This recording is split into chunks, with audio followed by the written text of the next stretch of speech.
Politiquement, il y a une chose que j'aime beaucoup chez elle. Elle est à égale distance sur la position politique par rapport à ce métier. Tout le monde a des avis très déterminés par rapport à ce métier. Moi, pas trop, un petit peu plus depuis que je la connais. Elle a un avis très déterminé. Son avis est le suivant, il est assez simple. J'emmerde, on va employer ces mots, j'emmerde la loi autant que j'emmerde les Macs. C'est-à-dire elle a une haine féroce contre les voyous, contre les Macs, contre l'exploitation, les réseaux, etc. Elle sait très bien de quoi il s'agit, elle sait beaucoup mieux que vous et moi de quoi il s'agit, elle sait les abus, elle sait tout ça très bien, elle en parle. Et de l'autre côté, elle déteste, je suis une adulte consentante. Non, comme elle dit. Voilà, donc entre deux adultes consentants, elle méprise la loi de s'abaisser à légiférer sur ces zones-là de nos imaginaires et de nos corps.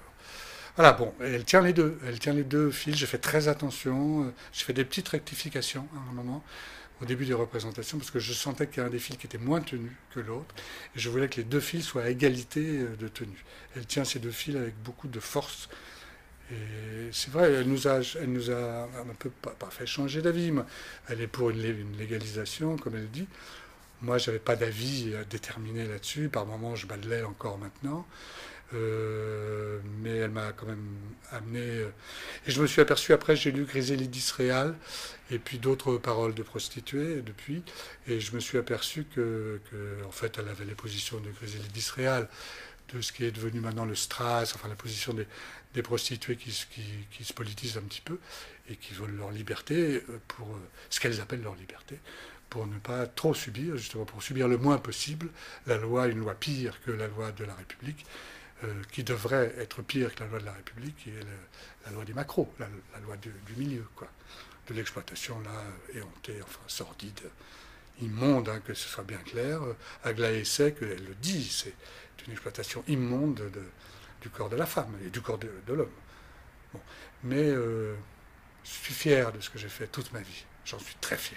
Je me suis aperçu dans nos métiers d'artistes, certains artistes, pas tous, certains artistes, on va dire qu'on ne parle que des grands artistes, sont remplis de doutes, de douleurs, donc de mélancolie toute leur vie, et de peine à œuvrer, puisqu'ils ne sont pas satisfaits de ce qui sort d'eux, ou tout au moins parce qu'ils en sont douloureux. D'autres artistes, au contraire, sont extrêmement satisfaits de ce qui sort d'eux, ont conscience de leur génie. Et moi, je ne suis pas de ce côté-là. Je suis du côté du doute, si tant est que j'ai le moindre talent. Mais je me suis aperçu que de très grands artistes, des plus grands, comme de l'autre côté aussi, hein, la profondeur artistique, l'opacité artistique n'empêche pas la sûreté de soi. Et je remarque que cette sûreté de soi donne un avantage énorme, une avance énorme à l'artiste. D'une part, en assumant sa singularité, je vous emmerde. Moi, je suis Picasso et je vous emmerde. Et d'autre part, en l'assumant donc artistiquement et en l'assumant socialement.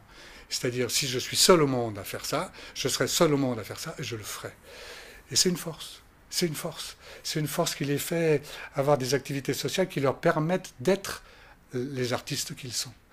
Donc j'ai aucun mépris, le mot serait déjà bien trop fort.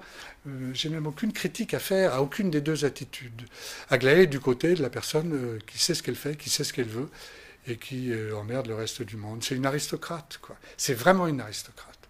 Un aristocrate, la définition que j'ai lue chez Agatha Christie, la plus belle, c'est ça, c'est quelqu'un qui ne s'occupe absolument pas de ce qu'on pense de ce qu'il fait. Mais lui, oui. S'il fait une chose qui lui paraît ne pas répondre à ses valeurs, là, il va très très mal. Et il ne le fait pas. Mais s'il fait un crime qui correspond à ses valeurs, il n'y a aucun problème. Il tuera. Aglaé est un peu comme ça. Aglaé est une aristocrate. La difficulté, c'était de transformer cette parole-là en une parole littéraire. Non pas littéraire, en une parole théâtrale. Voilà.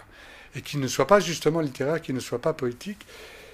Quoique, j'ai toujours pensé, je tiens à le dire, que cette parole d'Aglaé, donc une parole documentaire, comme on dit, brute, réelle, avec tous les termes qu'on dit maintenant, je travaillais là-dessus avant d'avoir rencontré Aglaé et j'ai encore en réserve certaines feuilles. Je me dis, bon, Aglaé était tellement percutante dans mon cerveau que j'ai arrêté. Mais je me dis, je pense profondément qu'il y a une chose de l'imagination de l'auteur qui aurait pu être, qui peut être, pas qu'aurait pu, qui peut être à ce niveau-là. Je le pense profondément. Pas de moi, hein, pas de moi. Je pense que la parole brute, c'est drôle en parlant anglais, hein, c'est un peu un truc à la mode. C'est un peu un truc à la mode. Et que l'auteur, l'écrivain, pour employer le mot, peut être autant Aglaé qu'Aglaé l'est elle-même.